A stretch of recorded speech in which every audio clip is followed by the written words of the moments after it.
Okay, I'm testing my BiTT transformer with the hand-cut laminates, 23 ohms to each coil. And I'm looking at how much power is coming out of it first with a true RMS meter. And that's how much power is across that resistor, how many volts is across the resistor. I believe that comes to around 22 volts. If you do the math, you do 49.5 times 49.5 divided by 110.7. Okay, so simultaneously, here's the scope, what it looks like. It looks different than the one before I took a photo of. And I think that's because the battery was under 12 volts powering it, and before it had kind of on the amperage was these triangular things. Before it had kind of spikes coming off it, kind of weird looking thing. But now it's a solid. I don't see any harmonic stuff going on. It's just kind of a straight, sharp triangle. And you see the voltage in between there. Just a square wave. And it looks like there is a phase shift of volts leading to amps about, I don't know,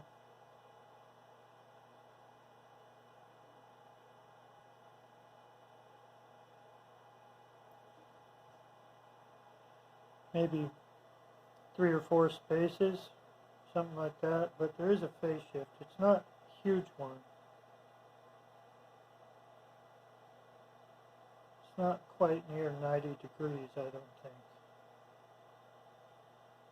So anyways, that's what it looks like. Now I'm going to measure the input in amps from this inverter. And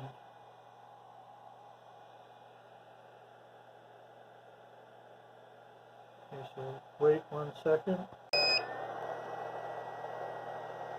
Okay. Look at the amps now going into it.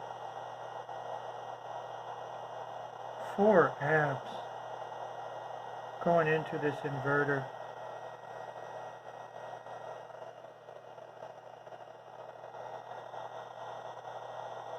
So we're looking at like 48, 50 watts in, 22 out. Basically, this inverter doesn't care about phase shift and phase angle and power factor. It just pumps the power in, basically.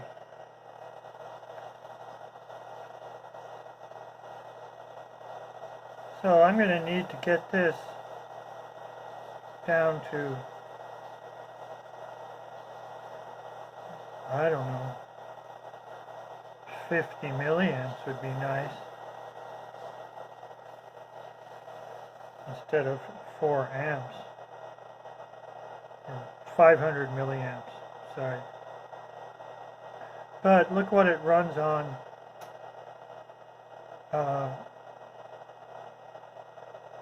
If I disconnect the power output, just what the inverter runs on.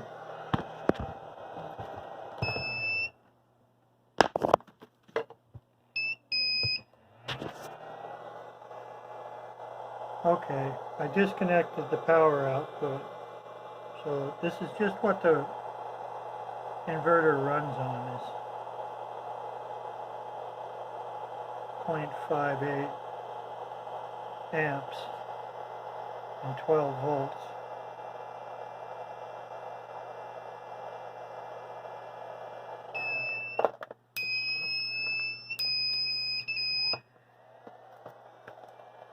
So, you know, doesn't look very promising running the bit on a cheap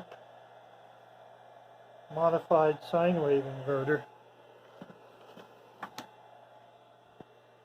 I'll plug it back in.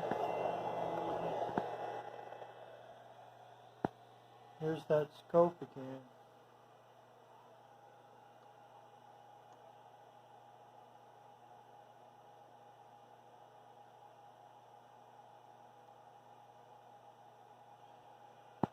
So, I did some experiments. Wally was saying that he got a pretty good sine wave using a cheap inverter like this by putting an inductor, actually a fluorescent light ballast in series to the primary, and then a cap across the end, small cap, not sure, I think 3 UF or so, in parallel across the primary. So an inductor to the primary and a cap across the primary, called an LC circuit. So I did a little experiments here. I have this very high ohm coil.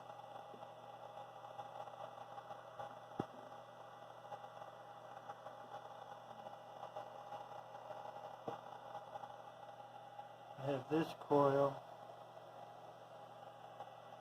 and I use this coil too, this center coil of this bit I made.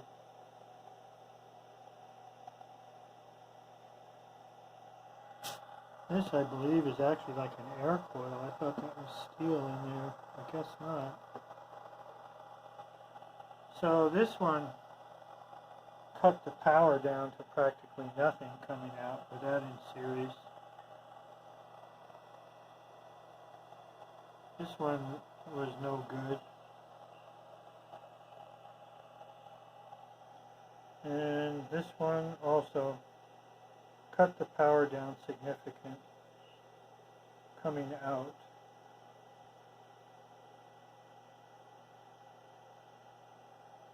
So let's do some of those experiments. Okay, I've put this single coil here, which I believe is over 100 ohms. I'll check it right after this. And this has a steel core in it. These are splatter coils, I call them. On my north-north coil motors, my cone head motors, I would put these pointing sideways towards the air gap between the north-north coils, and there'd be all this flux shooting out the sides of it, and I'd catch it with these. I'd put them all in series, and I was getting like tons of voltage collecting these. Could make spark gaps with it and stuff. But anyways, I'm using one of these splatter coils. Now let's see what's happened. You can see here the amps has gone way down. So I assume there's not much power over this resistor anymore, but let's see what there is.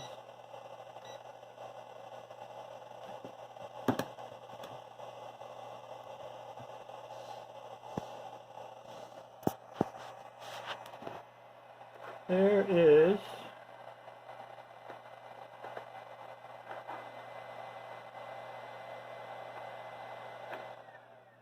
oops.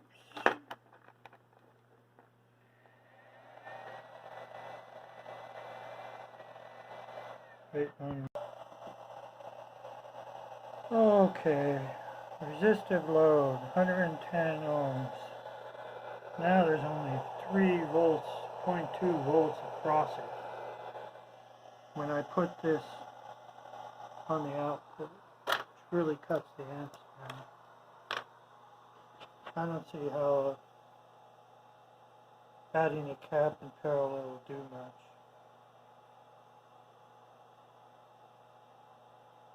Let's try it. Okay, here's a 3 UF cap, and you'll see the 1, 2, 3 added. The amperage slightly moves up. I don't know, this seems hopeless for me to do, as Wally did. I need to get a fluorescent light ballast and have the correct size cap, and maybe it won't even work with this inverter.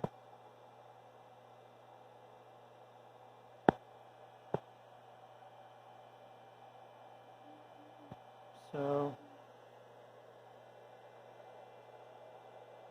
to get this where I had like 86, 88 degree phase shift in AC from the grid, and to get the same numbers of input versus output, this has got to be like only using 4 or 5 watts.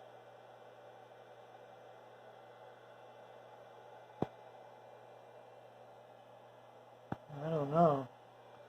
Pure sine wave inverter, I'm going to assume it's going to have the same about 600 milliamps, 580 milliamps just to run it with no load on it.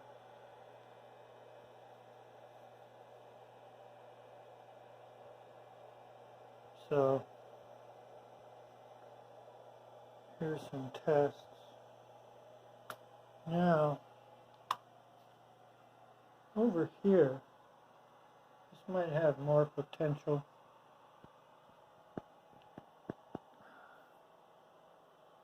Now this runs on 250 milliamps when it's working right.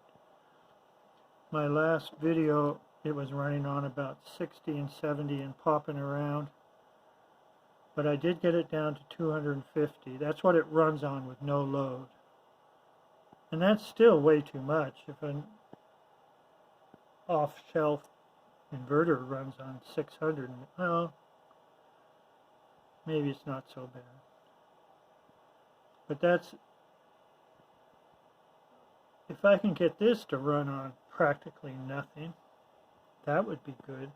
So I have 12 volts input, and like I said in the video before, everything's running off a 12 volt battery. The little motor under here, computer fan motor, probably takes the most amps.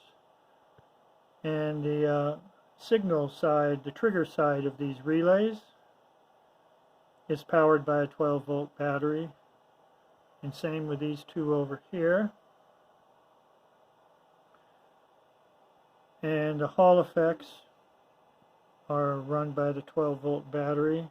This one here and this one here, they're at 90 degrees. That's how that works. And so I was thinking I could maybe run this on like 4 volts, a couple AA batteries, or 3 or 4 of them, and have that not be powered by 12 volts. I could run these on, I could have like a 9 volt battery running everything, the relays, the trigger side of the relays, this motor, and the Hall effects, and the pulse width modulator. And so if it ran on 9 volts instead of 12, it'll cut down the power. And maybe I should have a third power supply. One power supply will hit this. Actually, I'm thinking 4 power supplies. One power supply gives the battery to the DC to DC boost converter, which takes that 12 volts and puts it up to 84. Then I have another one So I'm thinking one 12-volt battery for this, one 12-volt battery for this. Now I'll get rid of two of these relays, get rid of these, and just have one relay send power in one way, and the other one the other way. And those could be replaced with a single MOSFET, which would even save more power.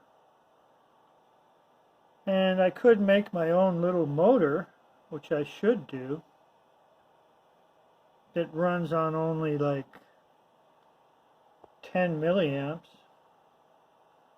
which I could do pretty easy.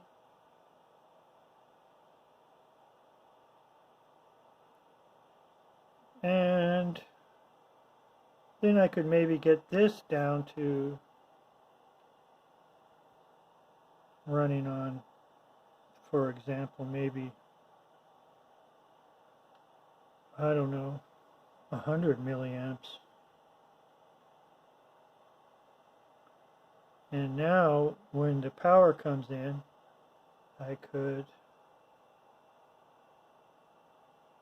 have it so it runs on 500 milliamps.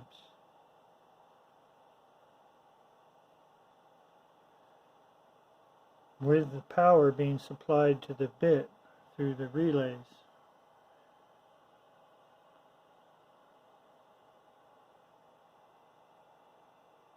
And now it would be over unity operation, but it's still not really, it's kind of cheating, just making a super efficient inverter.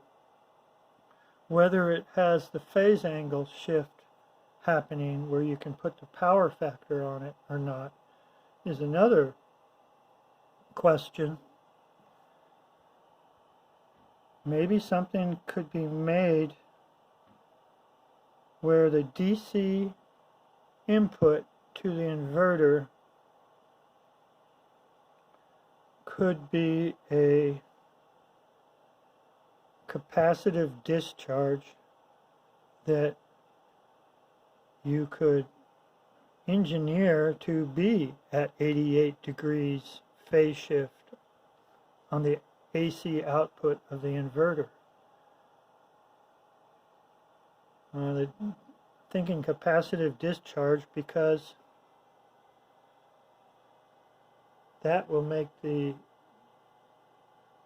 amperage on the scope lead the voltage. And so you could get a phase shift going on the input where the amperage leads the voltage and you get an 88-degree phase shift, but it's backwards from how it comes in from the grid, which is a voltage leading the amps. So you switch around what leads through some switching device. So that's one idea.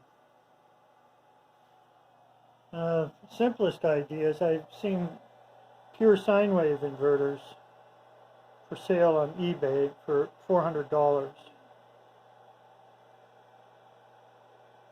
I mean 400 watt pure sine wave inverters for $50 on eBay. So I should probably get one of those, see how that works out.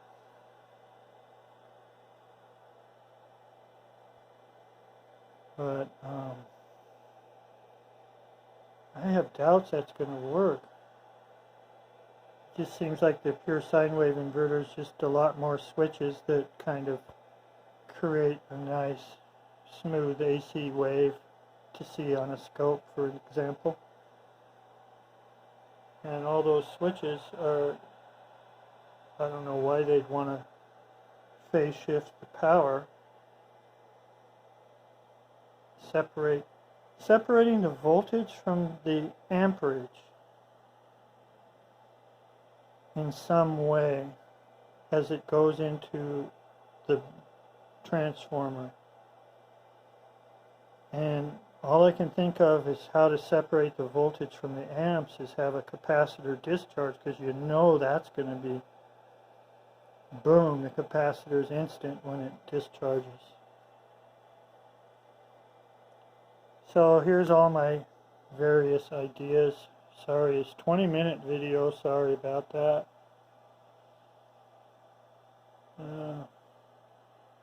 So this is working good coming off the grid. You can get ×6 if you choose the good resistive load for it.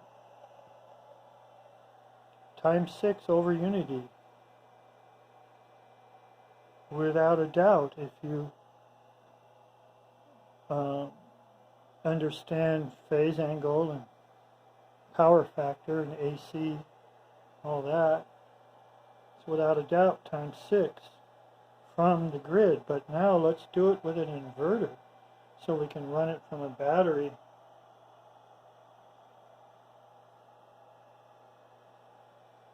and have a chance to loop it. So I guess that's all for now. Thanks for watching.